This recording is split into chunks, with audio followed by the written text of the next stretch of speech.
So I used to work as a secretary at this company in San Bernardino, and I worked there for a very long time. And there was a warehouse, and the guys in the warehouse were like a lot of the guys from the streets in San Bernardino. Like I wouldn't want to run into them in the street, but that was their job. A lot of them worked there for a long time. And there was this one guy though.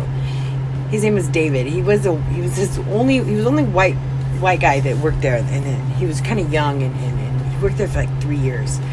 And he would come in every day. He came to work every day, and he'd walk to the office. He'd say hi to me. It was kind of weird, but anyway, David got fired one day, and he had broke into the warehouse that night. Okay, and the cops found him in there, and he was doing the dirty, and I had a pair of shoes under my desk, and he was wearing them, and he's wearing some dress, and so the next day everyone was all talking about what happened to David. Like everyone was like, that's crazy, he broke into the warehouse and he was doing this and that and the other.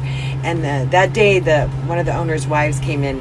She wanted to talk to me, so she's like, Jen, the detective wanted me to tell you that if you see David, to call him. And she handed me the detective's business card. I was like, okay, so I used to do all the errands for the company. I mean, I was never in the office. Like I was getting breakfast and lunch every day, the mail, any kind of errand at all. Like I was running around all day long, around San Bernardino all day long, like just running around. So I could have very well ran into David, somewhere. Something that they weren't telling me about what was going on. They didn't let me go out like to the lunch truck for like 4 months.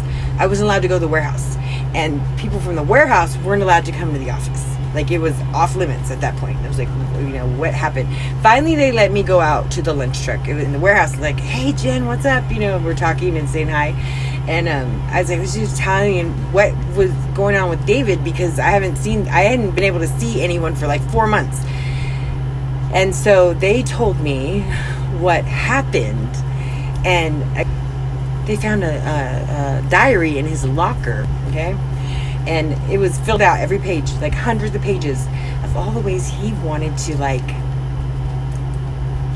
ask me, like done, like, and how and where he was gonna bury me. It was, oh my God.